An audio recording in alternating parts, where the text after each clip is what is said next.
Assalamualaikum warahmatullahi wabarakatuh. Perkenalkan, nama saya Amira Bintan dengan NIM 240607110003.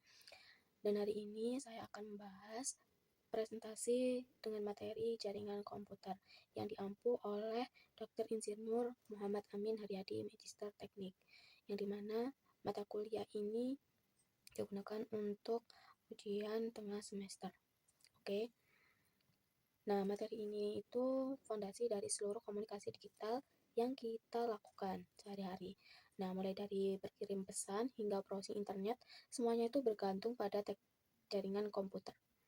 Nah, pada slide pertama, jaringan komputer ini bukanlah konsep baru. Akarnya bisa ditarik kembali ke tahun 1960-an. Nah, di sini ada tokoh penting yaitu Glenn Rock, Self, Metcalfe, dan Perlman. Nah, tujuan jaringan komputer ini adalah untuk menciptakan komunikasi yang terdesentralisasi dan tidak bergantung pada satu pusat. Nah, di sini juga ada fungsi utama jaringan komputer. Nah, yang pertama itu adalah resource sharing, yang dimana memungkinkan kita berbagi sumber daya seperti dari file atau printer. Nah, yang kedua ada komunikasi data. Nah, komunikasi data itu seperti proses dalam pengiriman suatu informasi.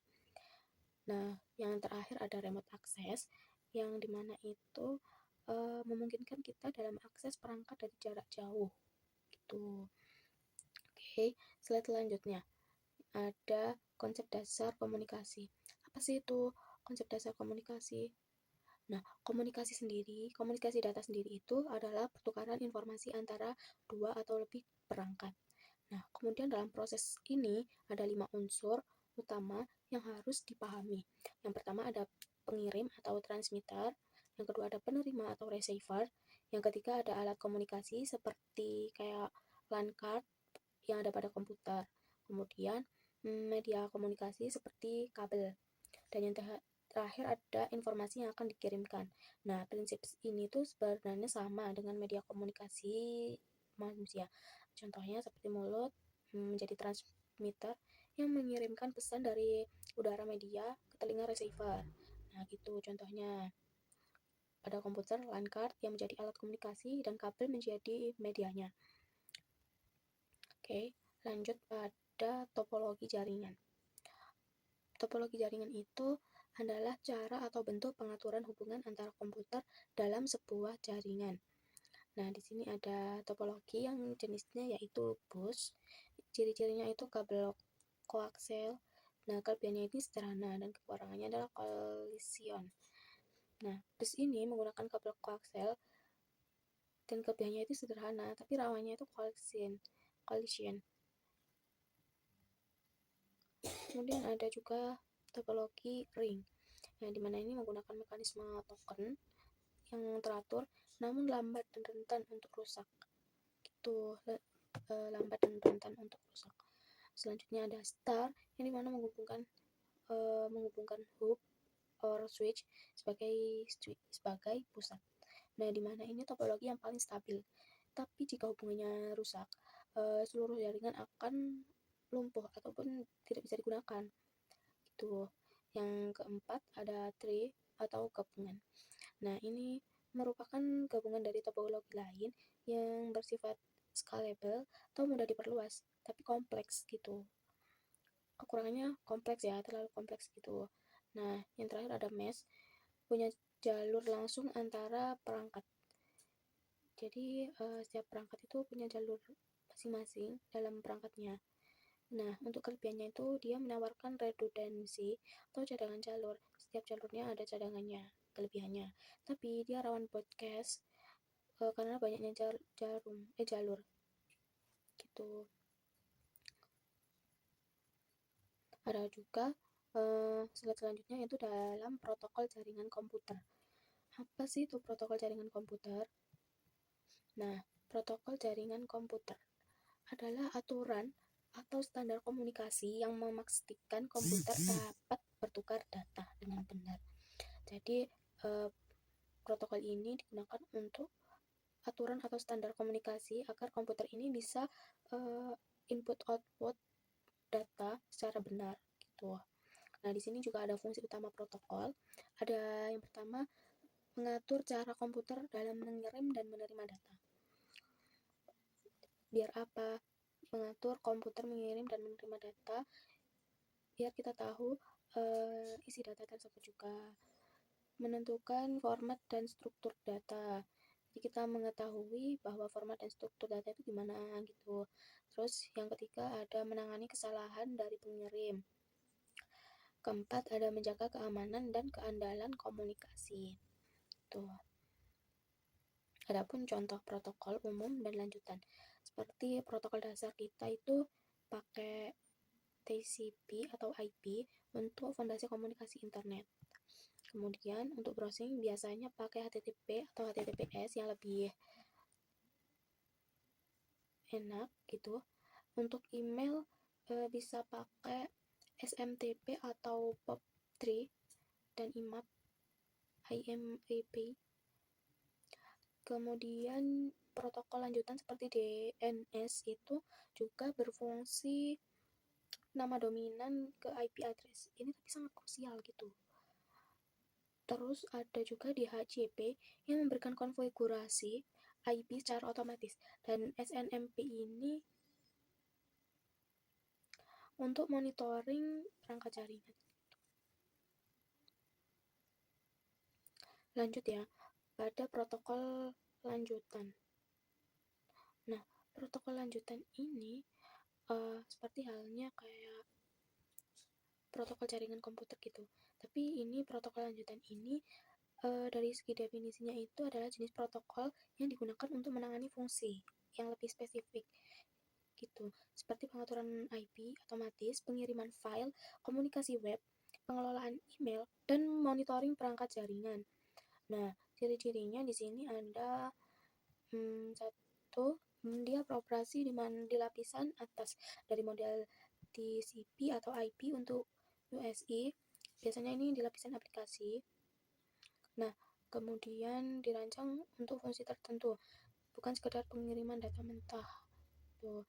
Jadi ini protokol lanjutan ini digunakan untuk data yang sudah diolah gitu, bukan data yang masih belum diolah atau data mentah. Kemudian yang ketiga ada membantu perangkat dan aplikasi berkomunikasi secara efisien dan aman. Nah, agar data efisien dan aman, nah perlu ada protokol lanjutannya.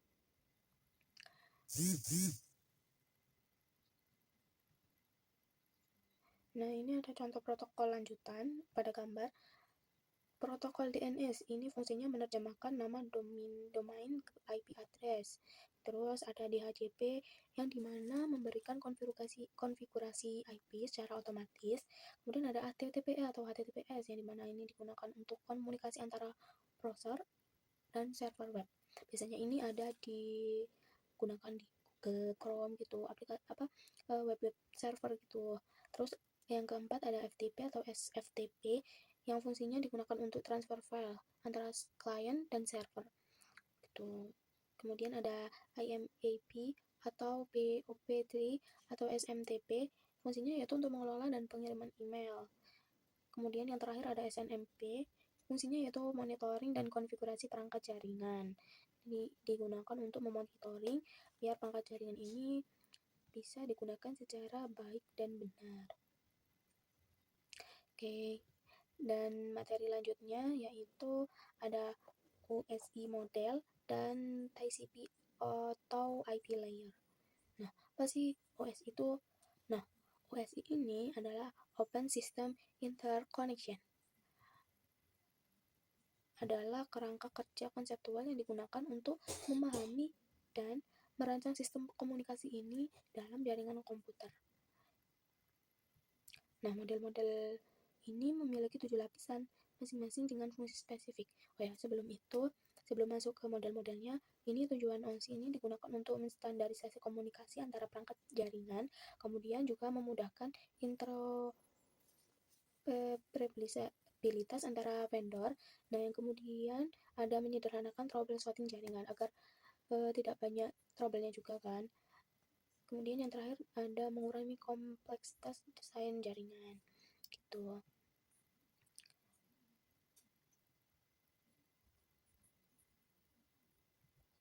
Yang pertama, 7 lapisan OSI model. Pertama ada fisikal. Fungsi utama yaitu mengirim bit melalui media fisik, bisa dengan kabel ataupun sinyal. Nah, kemudian ada data link yang fungsinya itu menyusun frame, kontrol akses media, dan juga MIC address gitu. Kemudian ada network, fungsinya digunakan untuk menentukan rute atau pengamatan IP. Terus ada transport, itu digunakan untuk data end-to-end. Kemudian ada session yang digunakan untuk mengelola sesi komunikasi antar aplikasi juga. Dan juga ada presentation. Fungsinya itu digunakan untuk format data, inskripsi, dan kompresi dalam sebuah jaringan. Nah, yang terakhir ini sangat digunakan yaitu application, interaksi antara pengguna, yaitu HTTP, FTP, ataupun SMTP gitu. Oh ya, TCP atau IP model ini adalah model praktis yang digunakan dalam jaringan nyata ya, seperti internet gitu. Lapisan transport ini juga bisa menangani pengiriman data dengan protokol TCP atau UDP, dan lapisan internet ini juga bisa menangani routing dan pengalamatan IP. Nah, perbedaannya itu adalah OSI untuk pembelajaran, kalau TCP atau IP itu untuk implementasi nyata jaringannya. Gitu. Kemudian ada TCP atau IP layer.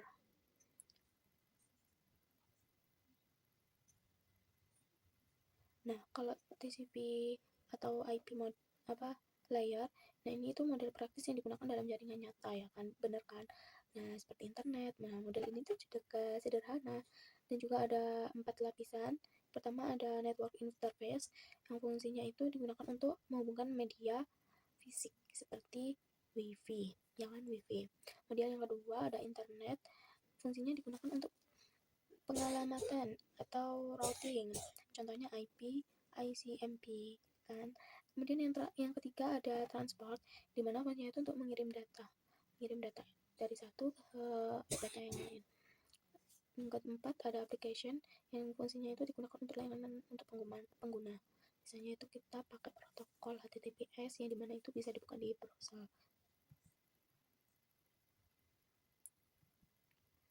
Nah, lanjut pada slide perangkat jaringan komputer.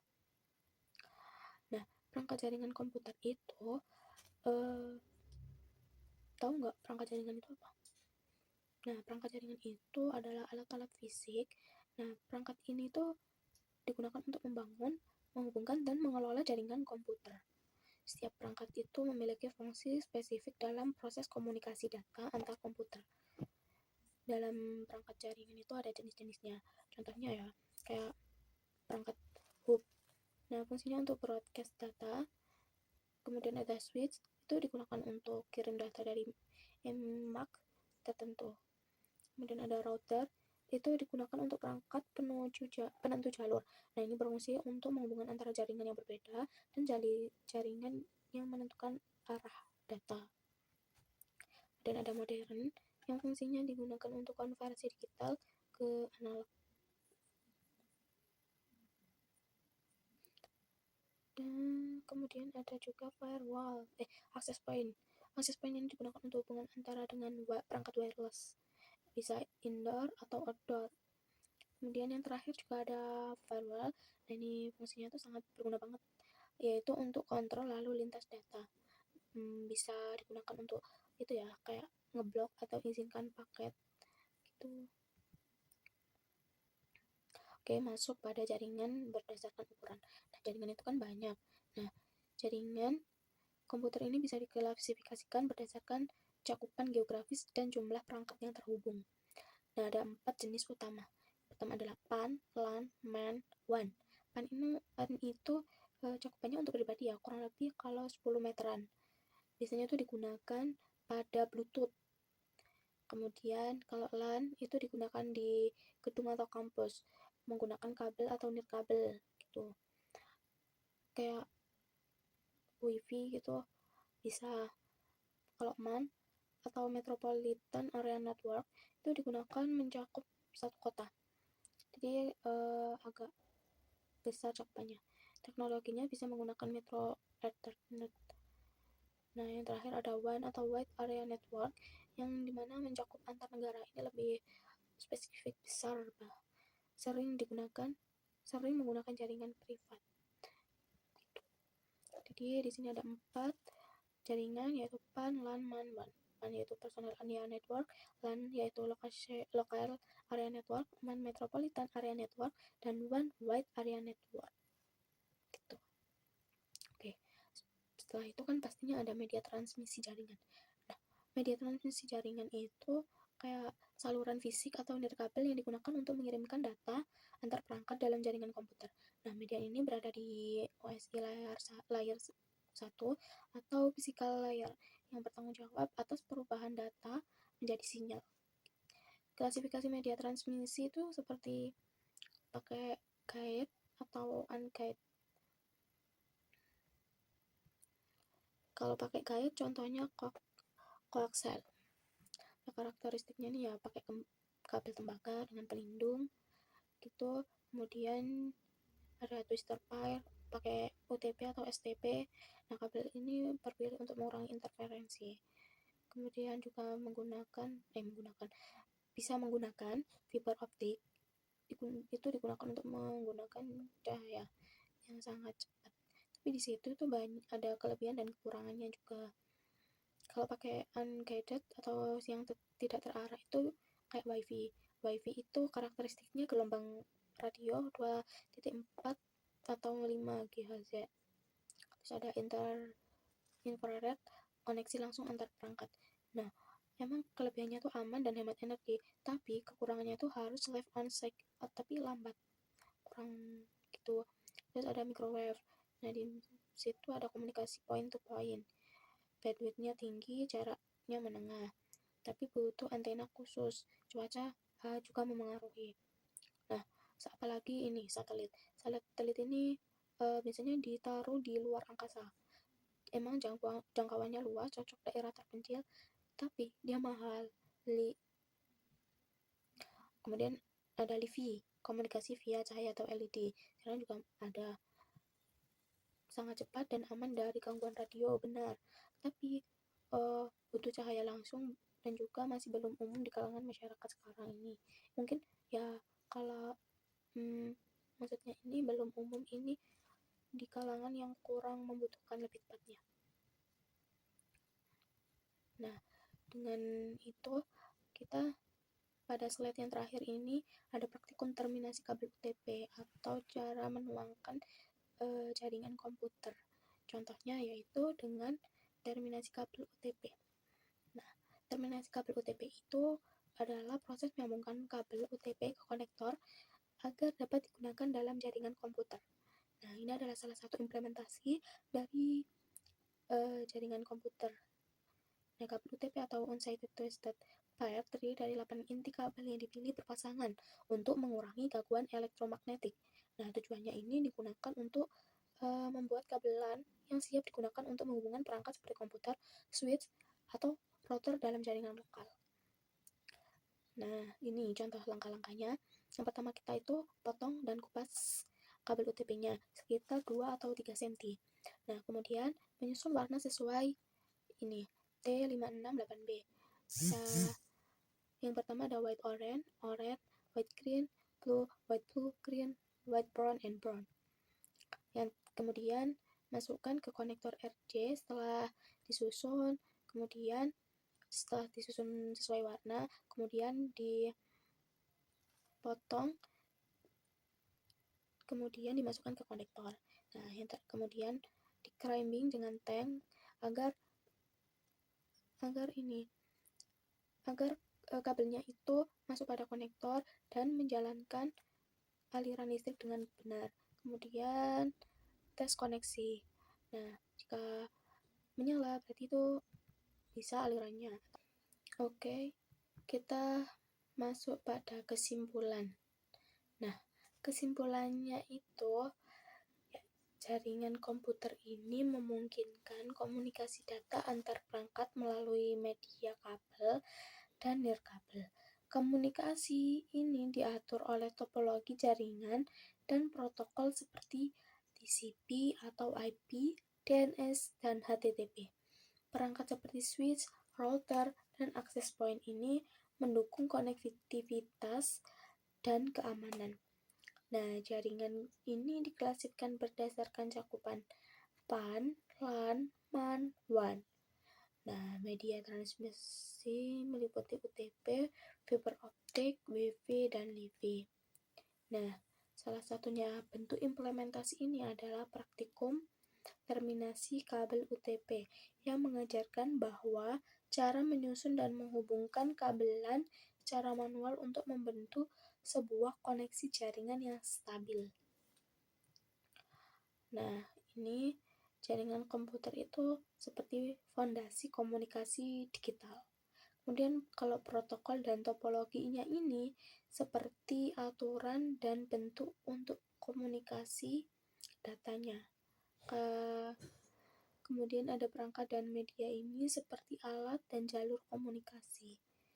Dan yang terakhir, praktikum ini seperti implementasi penerapan nyata dalam konsep jaringan komputer ini. Dengan adanya protokol, topologi, perangkat, dan media, dan praktikum. Nah, di sini kita bisa mengerti bagaimana konsep jaringan komputer yang benar. Mungkin dari saya sekian dari saya. Sekian presentasi saya. Terima kasih. Wassalamualaikum warahmatullahi wabarakatuh.